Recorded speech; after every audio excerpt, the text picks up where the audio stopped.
याज्ञवल्क्य जी महाराज पूछते हैं। गोस्वामी तुलसीदास जी लिखते हैं क्या कि आइए हम उन दो महान ऋषियों की संवाद की चर्चा हम सुनते हैं। गोस्वामी तुलसीदास जी लिखते हैं कि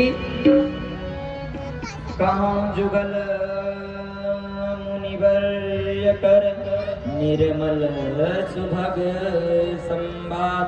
गोस्वामी तुलसीदास जी कहते हैं कि आइए हम और आप याज्ञवल्क्य मुनि और भरद्वाज मुनि की जो निर्मल मल रहित मतलब गंदगी रहित जो संवाद है उसकी हम चर्चा करते हैं। गोस्वामी तुलसीदास जी आगे लिखते हैं क्या, भरद्वाज मुनि बसहि प्रयागा, भरद्वाज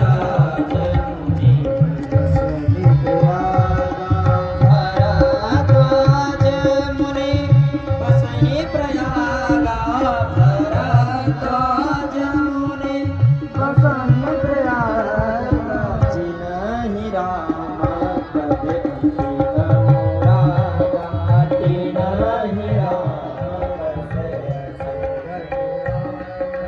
भरद्वाज मुनि बसहि प्रयागा, भरद्वाज मुनि बसहि प्रयागा,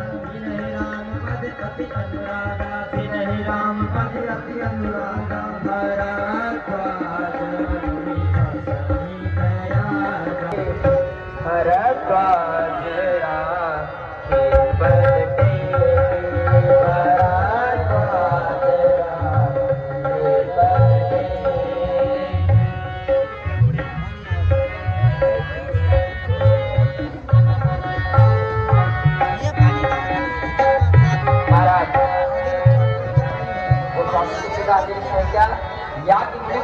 याज्ञवल्क्य जो ऋषि है ना वो बहुत विवेकी विवेकवान है, यानी बहुत बुद्धिमान है। उनको ऐसा समझकर भरद्वाज जी जिनके आश्रम में भरद्वाज जी के आश्रम में जो याज्ञवल्क्य ऋषि और सभी ऋषिगण रहते हैं ना उनमें सबसे बुद्धिमान कौन है, याज्ञवल्क्य जी। उनको भरद्वाज जी ने सब शरण पकड़ कहते हैं कि महाराज आप अभी मत जाइए। कहते हैं क्यों, तो महाराज एक प्रश्न है। उन्होंने कहा क्या, बताइए। गोस्वामी तुलसीदास जी लिख रहे हैं, कवन प्रभु को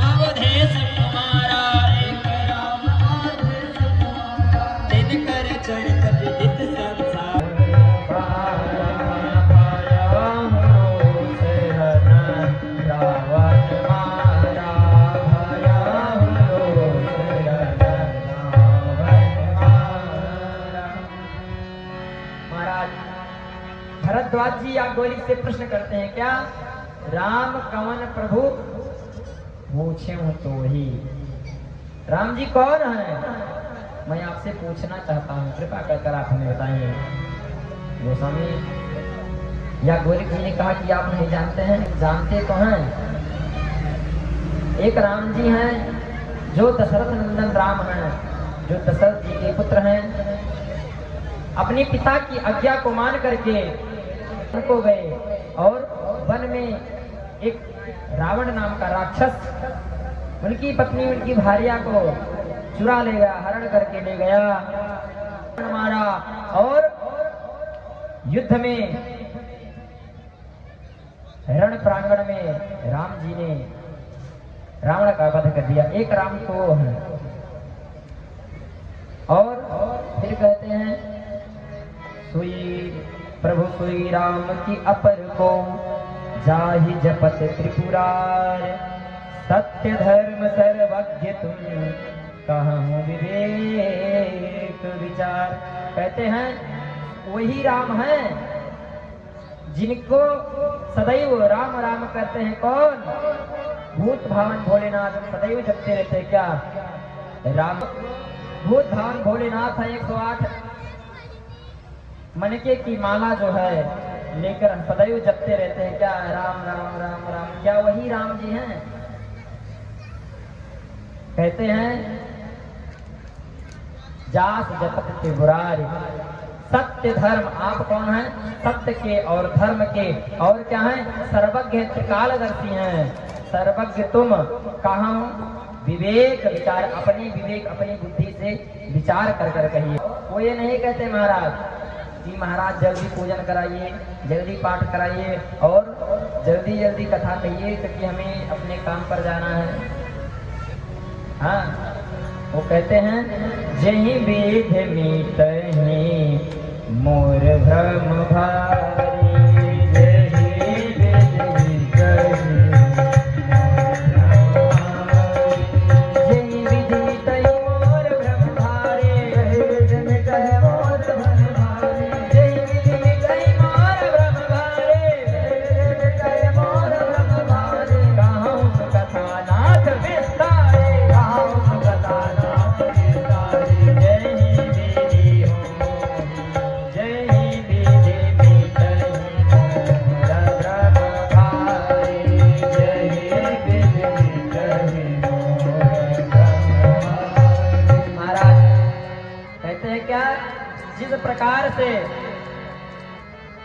जिस प्रकार से मेरा यह जो भ्रम है वह दूर हो जाए, आप उसी प्रकार से कहिए।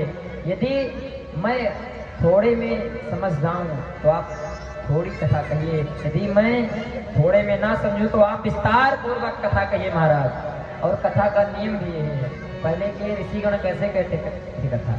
महाराज बैठ गए, कथा प्रारंभ हुई, जहां से जहां तक कथा का नियम भी यही है, जहां से जहां तक कथा हो, जैसे अनुष्ठानात्मक नवोदीवनात्मक कथा है, जहां तक की कथा हुई वहीं पर विश्राम। लेकिन उसमें मूल क्या होता है? जो आपका पाठ है ना, वह पाठ पूर्ण होना चाहिए। उसमें जो अनुष्ठानात्मक कथाएं होती हैं उसमें क्या पाठ जरूरी होता है। लेकिन आजकल महाराज कथा ही कथा होती है, पाठ। जय श्रीमन नारायण, बोले सियावर रामचंद्र की जय। महाराज अनुष्ठानात्मक जब कथा भागवत जी की, राम जी की जो भी कराएं, उसे क्या करना चाहिए? पाठ मुख्यतः जरूर कराना चाहिए। किसी वैदिक विद्वान को साथ में रखकर व्यास जी के, और जिस चीज की भी कथा करा रहे हैं, जिसे भागवत जी या राम कथा, भागवत कथा, वाल्मीकि रामायण, शिव पुराण, देवी भागवत जिसकी भी कथा करा रहे हैं, उसका पाठ होना बहुत जरूरी है। क्योंकि पाठ का ही फल मिलता है। कथा का मतलब क्या होता है? कथा की जिस प्रकार से समझ में आ जाए उस प्रकार कहना चाहिए। भागवत जी में बताया गया है कि दृष्टांतो कुशला धीरा, जो भागवत जो कथावाचक हो ना, वो कैसा हो? दृष्टांत देने में कुशल हो। दृष्टांतो कुशला धीरा, दृष्टांत देने में कुशल हो, माहिर हो, ऐसे व्यक्ति को कथा कहना चाहिए। इस प्रकार से कथा कहनी चाहिए। महाराज उन्होंने कहा, भरद्वाज जी ने, कि महाराज आप जिस प्रकार से हमें समझा पाए उस प्रकार से कथा कहिए। महाराज याज्ञवल्क्य जी हंसने लगी, कहते हैं कि आप हमसे कथा पूछते हैं कि राम जी कौन है? भरद्वाज जी जानते हैं कौन है? भरद्वाज जी किसके शिष्य हैं? पता है किसको?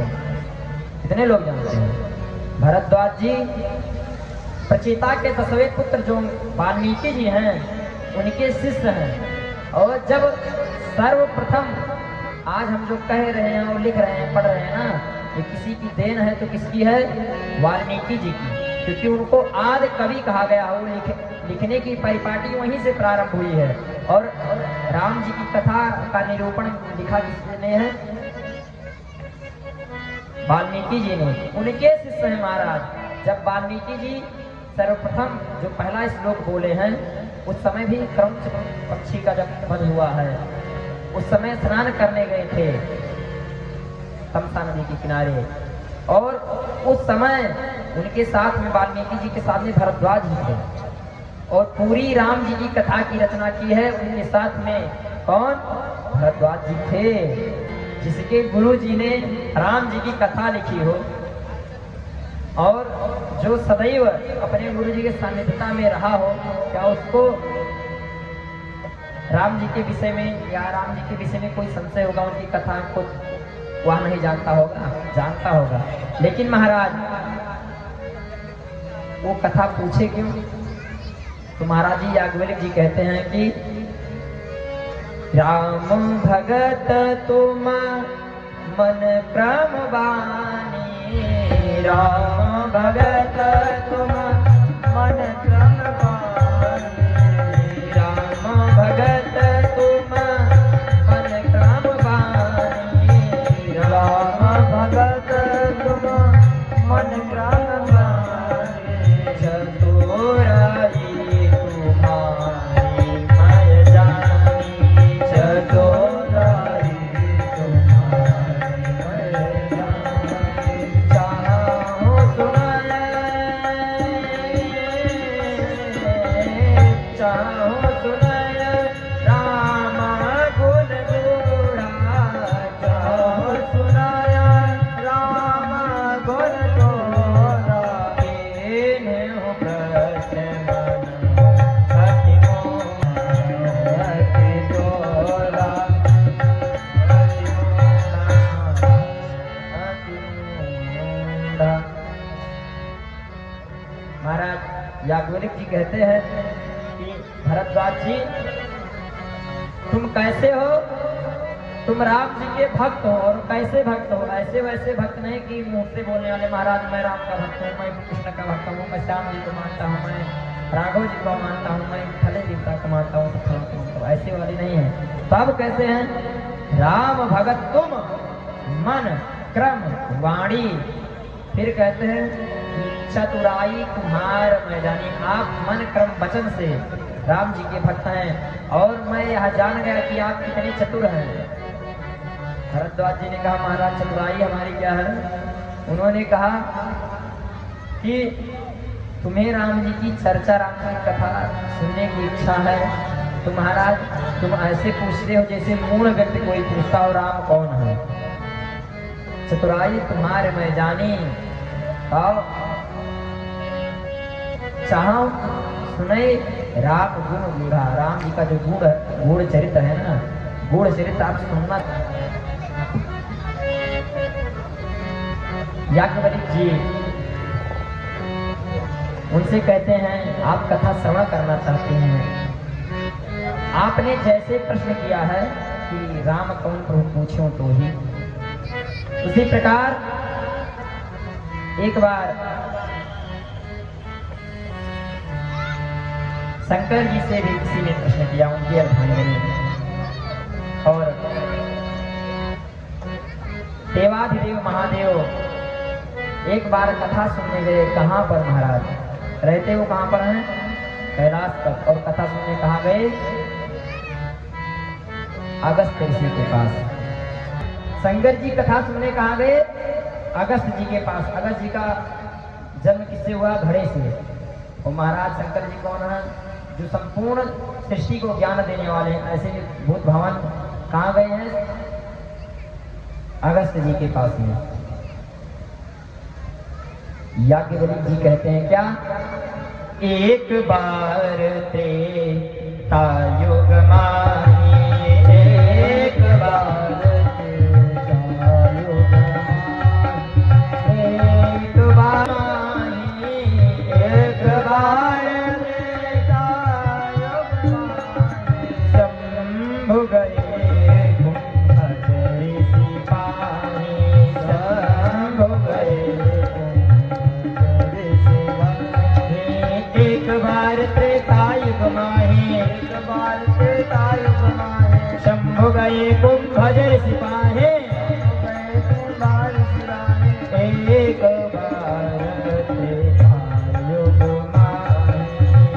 एक बार त्रेतायुग माहे। एक बार की बात है कि शंभु यानी शंकर जी कहाँ गए हैं? त्रेतायुग की बात है। एक बार त्रेतायुग माही, त्रेतायुग की बात है। एक बार शंकर जी कहाँ पर गए हैं? कुंभज यानी अगस्त्य जी के पास। कुंभज ऋषि यानी अगस्त्य जी के पास कथा को श्रवण करने गए हैं। महाराज साथ में गोस्वामी तुलसीदास लिखते हैं क्या?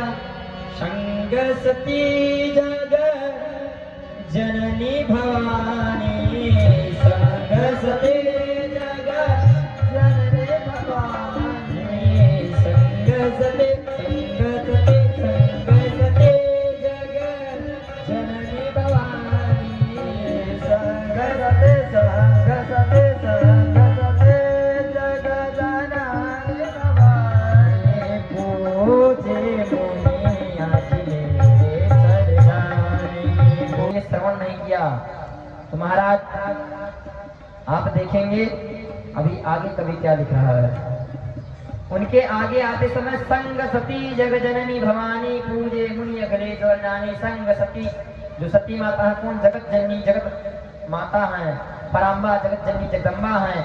ऐसी सती मैया की चरणों की वंदना करता है। लेकिन जब कथा नहीं श्रवण की तो गोस्वामी तुलसीदास जी लिखते हैं क्या?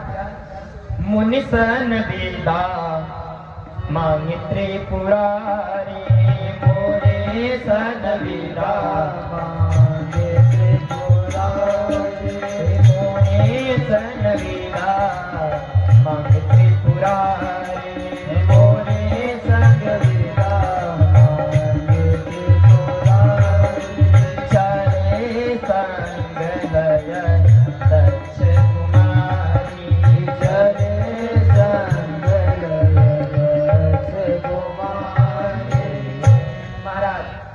ठाकुर जी की कथा को श्रवण नहीं किया ना, आते समय कितना महाराज उनको अलंकार से अलंकृत किया गया था, लेकिन जाते समय उनका स्वतः नाम भी नहीं लिया गया। क्यों? क्योंकि गोस्वामी तुलसीदास जी लिखते हैं कि जब शंकर जी चलने लगे ना, मुनि सन जिससे अगस्त जी से विदा मांगते हैं, मुनि सन विदा मांग त्रिपुरारी त्रिपुरासुर का, और चले संग लय दक्ष कुमारी। उनके साथ कौन जा रही? दक्ष की पुत्री सती जिनका नाम है, उनका नाम भी खत्म हो गया। अब आगे देखिए शंकर जी का जो नाम है ना, आए थे 2 अक्षर, अब जा रहे हैं तब कथा सुनने के बाद में 4 अक्षर होगा। त्रिपुरारी, ता पा रा रा, 4 अक्षर सीधे सीधे हो त्रिपुरारी। कथा सुनने से यह होता महाराज हमारी यह कीर्ति में बढ़ोतरी होती है। और उसी समय